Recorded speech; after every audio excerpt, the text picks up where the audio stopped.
is one of the best workers' comp systems in the United States. There's a balance between what the employers are paying, the services that are being provided, and then the benefits that the employee receives. I think we've struck the right bargain and the right balance in Oregon.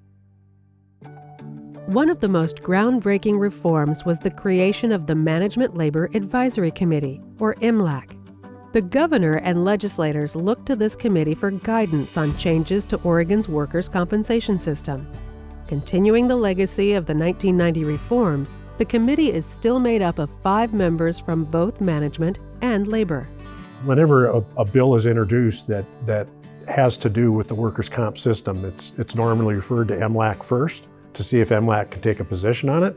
And if MLAC says, yep, thumbs up, we think this is a good piece of legislation, it doesn't automatically mean that it's going to pass, but it has a pretty good chance of passing. Whereas if MLAC says, no, this is a bad idea, then it usually doesn't get much legs.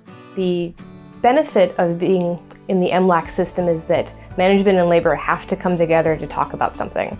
There's a lot of systems in which legislation is passed, and there's maybe debates on the House floor and some behind-the-scenes activity, but there isn't this same public discourse that's required before a piece of legislation or a significant change can pass on to becoming, implemented.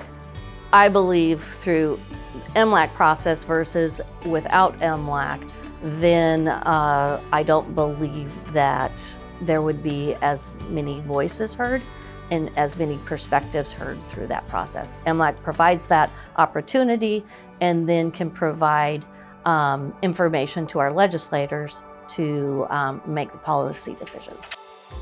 The committee is the reason Oregon has such a strong workers' compensation system. While businesses pay some of the lowest rates in the country, injured workers get some of the most robust benefits, and everyone gains from strong safety measures and an overall reduction in injuries.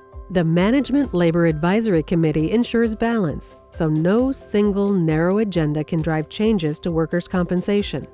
It's a system that works for everyone. I hope MLAC stays in place, and I would hope that people from both sides of the aisle that come sit at the table, their intent and their desire when they're sitting at that table is to do the right thing for the workers' comp system. Our predecessors really dug in and figured out this is how we want this system to work. And so for those of us on MLAC, for those that come after the current members, it's just so key that we continue to keep those tenets in mind as we go forward. It's tantamount to our being able to maintain the system the way that it is.